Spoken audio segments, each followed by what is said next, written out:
Hey, Coach, so excited you found us on YouTube. Couple things. First of all, go subscribe. We put a new video out every day. Not everyone will be the one you want, but it will give you a notification. Hit that little bell. Second thing is go over and check out teachhoops.com for coaches who want to get better. Videos, resources, mentoring, office hours, one-on-one calls, you name it. We've got it. Let us help give you some banners and put them in your gym. Let me help you do that. Go over and check it out, teachhoops.com. Let's head off to the video. All right, Coach, how are we doing this week? Amazing, absolutely amazing. You know why? What? Because I get to talk with you about basketball, something About I youth love. basketball. I About know. youth basketball. Yeah, know. absolutely. So, I know. and if you're tuning in right now, guess what? They love to hear us talk about youth basketball as well. So. I hope we didn't bore them too much last week. I'm hoping. Well, today we're going to hit them pretty hard. Good. All right. So if you're driving in your car, pull over. If you're out for a jog, get your notebook out or your voice recorder, something, because you're going to want to take notes on this one. If you ever thought about coaching, thinking about coaching, want to coach, are coaching, this is one I think is really important. And we're going to talk about the 5 things I wish I knew when I first started coaching 10, 12 years ago, that somebody would have sat down with me and said, young man, this is what you need to know about coaching youth basketball. You needed Yoda. You needed your Yoda. I did. Where was your absolutely. Yoda? Yes. Yeah. And some of these things I figured out this year or in the last couple of years. So Okay. Interesting. All right. And I'm letting Coach run with this. I'm just going to jump in. So go ahead, Coach. And these are not in any specific order. So I got 5 things we're going to share today. All right. So first thing, I think this in the last couple of years just really hit me hard because I always second guessed myself. Okay, so number 1, there are an infinite number of ways to coach the game of basketball. Right? You're the coach. You coach what you like, what you know, and fits your team. Don't second guess your decision. Right? Everyone has an opinion. Right, especially those people who are not coaching on the team, if you know where I'm going with that one. But they may be right, but so are you. Right? They bring a different perspective than your experience or what you're experiencing with the team. Or again, think of the multiple offenses you could run. Think about the multiple inbound plays that you can run. Now, there are some basic things you need to learn how to do, which we'll talk about in future episodes. But I think just don't second guess yourself. There are a number of ways to coach the game of basketball. What do you think? Amen. Amen. Okay, so here's what I'm going to tell you. First of all, if you go on Twitter and you say you're a man-to-man coach, there'll be just as many Twitter followers that are zone coaches. So the noise is too much. Yeah. You have to get comfortable with what you're doing, feel like you know what you're doing, and lean into it. And here's what I'm going to literally, there are 8 billion out of bounds plays.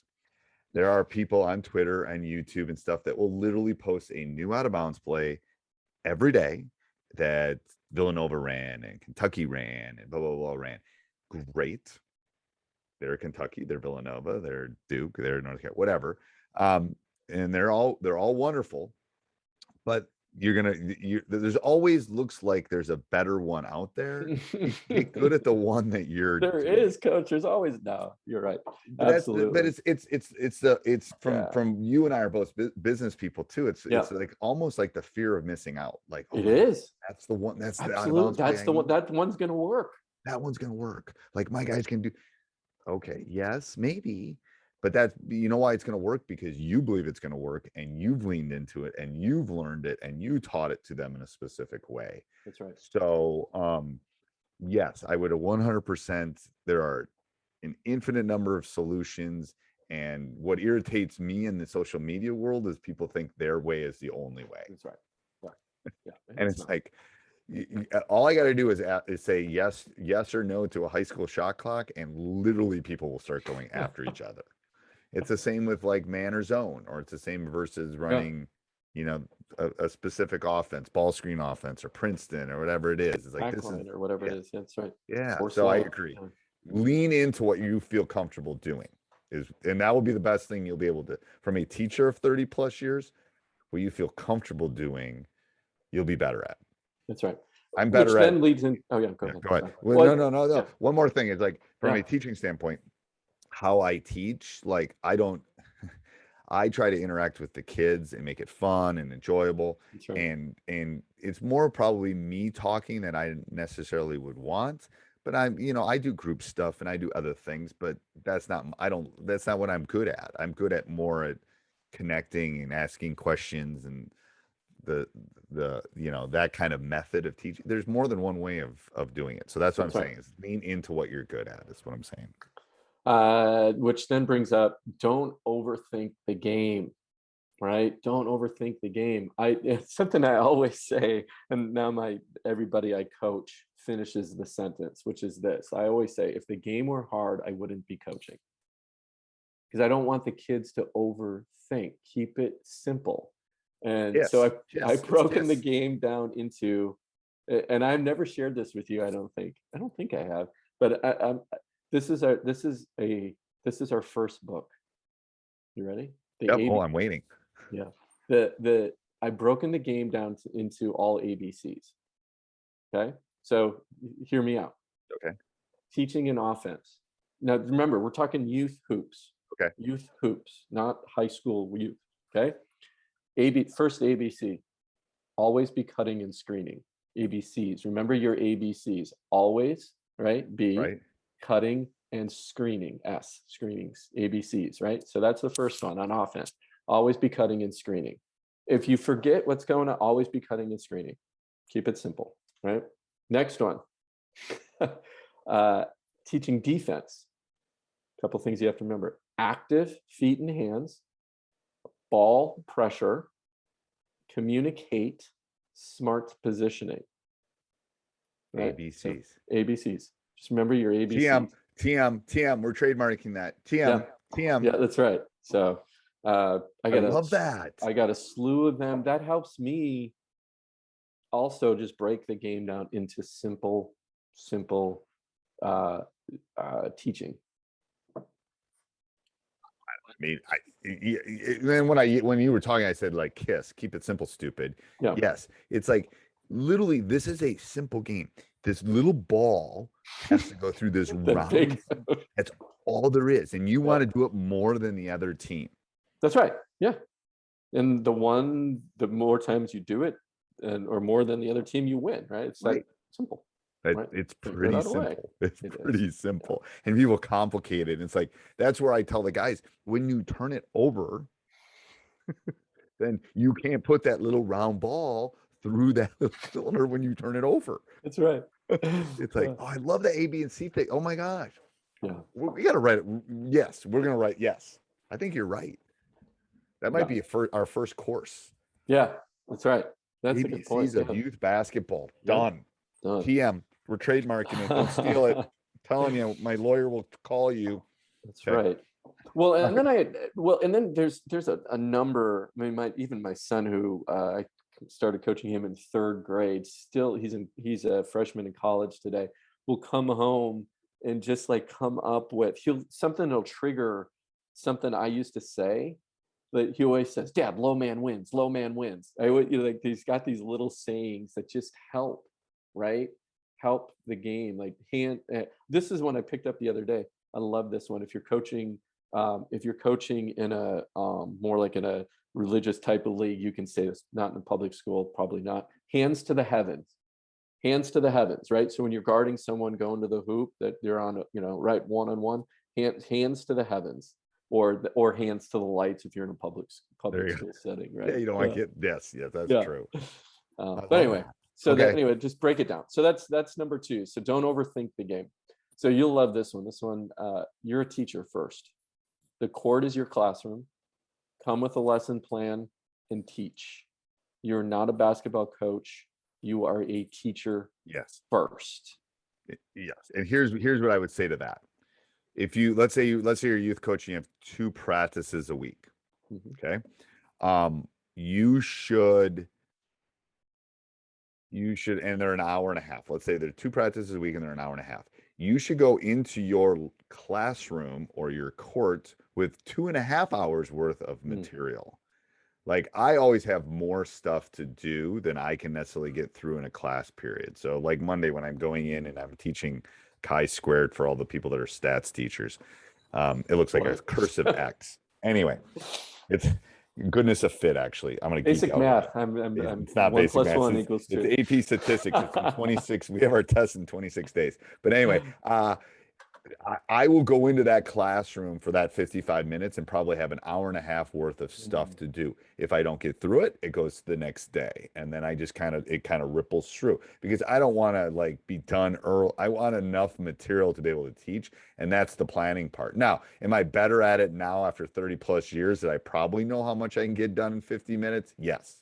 I'm really good at it actually because I've done it for so long. Right. More than half my life I've done it. So, but as a youth coach that probably hasn't done it as much, have more rather than less. Because Yep. you don't want to be stuck with a bunch of third graders and have 20 minutes left before mom and dad come and pick them up. You That's right. you want more material than less. And that's just a teaching hint for you in your classroom. But I would agree. You got to teach it like you got to have a lesson plan. Don't That's come right. and wing it. No. That won't work. And they won't learn. I had coaches that used when I was coaching again, third grade through whatever grade, eighth grade. I mean, you should see my practice plans. Third grade level doesn't look any different than the eighth grade level. It is by the minute. Here's what we're doing, right? And the coach is like, you sat down and did all of those? Absolutely. I didn't want to wing it, right? I wanted to stack it one thing after another. And then if there were some things where I'm like, you know what, they're not getting it, I either moved on or changed the drill the next time, right? And I would, Right. And here's the issue too, is like you want more because like you said, some things aren't gonna work. Like yeah, I've literally started a lesson and stopped at 10 minutes in and gone, this ain't working. Like I yeah. gotta tank this and move on and do something else. But yes, I think 5 minute, you don't have to do it by the minute. I think 5 minute Yeah, increments are 5 minute good. increments. Yeah. Especially when you get really good, you can break it down even more minutia than that.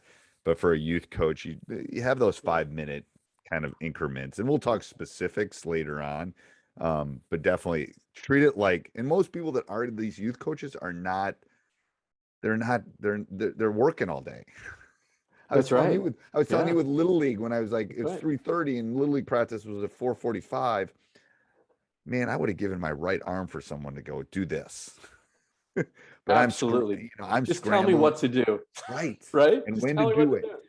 Well, that's why we're here. We're going to That's tell why you we are. We're exactly going to what. help you. We're going to help you on that journey. Yes. And Go ahead. and one of the things that you brought up too is like I'd literally get out my phone, 5 minutes, here we go, right? Next drill, and then move on. Because one, especially the younger they are, if you hold I mean, you're going to be stretched if you hold their attention for 5 minutes, or you better move on to something else. Yes, Right? that's a So, great thing. For those of you are listening, he held up his phone. Set the timer on your phone. As a high school coach, I put it on the big scoreboard. You won't have that, yeah, but put it on there. I'm going to tell you as a youth coach, you live in now third graders aren't on TikTok, but they are in a social media, they are in a fast-paced world where their attention span is not what it was in the 60s. I'm telling you. So you got to keep things. I refer to it as probably not PC, but I refer to it as a machine gun practice. You want to go fast. Boom, good boom, boom, analogy. next. Yeah, Get on to the next one because their attention span, especially the younger they are, that you got to keep them active and don't have them standing around. But we'll yeah. dive into that. Yeah. All right, next one. This really changed the way I approach practice and the games. Really fundamentally has changed. I used to think, again, going back, I'm not a coach, I'm a teacher, and I don't coach basketball. I coach confidence. And if you change your focus to that, you'll be a better coach in the end. So guess what? There's an ABC for that. Always. Now this one's a little bit different because there's two C's, but always be coaching confidence. And just remember that as a coach, always be coaching confidence. So yeah, that for me was just fundamental. These are young kids, impressionable. And, if you look at the stats of how many kids leave sports by the time they're 13, I would say a lot of that has to do with us. and our 100%. approach. And if we can So change one thing and make one better experience in this whole podcast, that's right. me sitting here when the sun's out in Wisconsin, which never happens, on a Saturday rather than being outside, yes, I'm going to tell you as a youth coach, if you're listening to this, if you have a team of 12 girls or 12 boys, do not be their last basketball coach. That's my right. advice to you. Do not be their last basketball coach, because make that experience enjoyable enough that they want to keep playing. And that's the confidence part of it. Mhm. But life is about relationships, but youth coaching is about that relationship, about them wanting to keep playing. Otherwise, they're going to take up curling or hockey or something. That's right. So Yeah. we don't want Well, that. here's a great story for you. So this happened. This happened to be high school though. My freshman team, we carried a big team. We had 15 kids. Ooh, Okay? that's a lot. That's a lot. Number 12 was this lanky, didn't grow into his body yet. Coaches were telling me not to keep him, but I saw something, right? And I always want to give a kid a chance. And I have two stories actually on that. But I got a call that I keep a folder. This is why I coach. Dad, just out of the blue, literally a few weeks ago, I haven't coached this kid in 4 years now, calls me and says, "Thank you. You changed my son's life." Right? He's now 6'9", 250, playing in college, and he sends me his highlight videos, and I'm like, okay, can I say crap? All the crap that you take. Yeah, you as can a say that. youth- We won't put explicit on it. Yes. All this stuff you take, you're not doing this right as a coach. You're not, even as a youth coach, right? Everybody has their opinion, right? That one moment right there, that's like, okay, changed everything. Let's go. I'm back at it. That's why I coach. If I can change one life. Now, I have several stories like that, but you live for those moments. We're human. We're coaches. We're still human, right? Yep. And so anyway, But those are the aha moments. yep. So what that goes back to that kid's confidence. I didn't cut him. He made the team. He went on to play in college. 12 man. You know how many kids out of that group of boys, that at 15 boys, 2 are playing in college. Right? So that's probably a higher percentage than normal, to be honest with you. Yeah, no, you're absolutely right. But the point is, it's that kid would have never, right? He would have stopped. Right? Would have. So all right. So that's we got one more left. Okay. All right. Whoa. Oh, so let's go through the 4. Oh, let's go through 4. Okay. So infinite number of ways to coach. Yep. Right. Don't overthink the game. Yep. You're a teacher first. Yep. Always be coaching confidence. Okay. Yep. All and right, what's 5? Last one. 5 is actually basketball related. Focus on the fundamentals. So what are the fundamentals? Dribbling, passing, shooting. Like you said, if the little ball doesn't go in the big hoop, you lose. If you can't, you're not going to be able to do any of these fancy things you want to do, and inbound plays and breaking the press, if you can't dribble and pass. You got to focus on that. And it's the younger the team you're coaching, the more that goes into your practice plan. You don't need to learn what a 5-out offense is in 3rd grade, or what I was telling you in my first year. We were running plays. Like, oh, whoops, Daddy, you don't want to run plays. And as you move to the older teams, maybe 60% is still fundamental. And then you switch up, maybe you get a little bit more sophisticated in introducing new defenses and things like that. But I know you do, and I do at the high school level. There's always dribbling, there's always passing, there's always shooting. And you guess what Steph Curry does most of the time, right? In his shoots, right? Works on his ball handling skills. It doesn't stop. It never stops. It's like laundry. And it's always there. Yes, it's always there if you want to be a hooper. I agree. Fundamentals. So all right, one more time, Coach. Why don't you go through those? Those are all great, I think. We're going to deep dive into all of those in later episodes. Like, what do we talk about with fundamentals? How can you build confidence? All those things. We'll dive into that later, some point. Some of these podcasts. Yeah. And again, I say this, maybe this one should be number one. It truly is. There's an infinite number of ways to coach this game. So many different ways. Stick with what you know. Stick with what you feel confident in. Stick with what fits your team that you're coaching at the time, right? Okay, number two, don't overthink the game. The game is simple. Really, just don't overthink it, especially at the youth level. Number three, you are a teacher first. The court is your classroom. Come prepared. Number four is always be coaching confidence. These are young kids, and as you said, you don't want to be their last coach, right? And number five is focus on the fundamentals: dribbling, passing, shooting in every practice, from K through high school into college into the pros. They all do it, right? That's what you should be focused on. How was that? That's great. All right. All right. Till next week, coach. Till next week, coach. know. Looking forward to it. All right. Hey, coach, so glad you enjoyed the video. Make sure you go over and check out teachhoops.com for coaches who want to get better, and subscribe and like. Have a great day.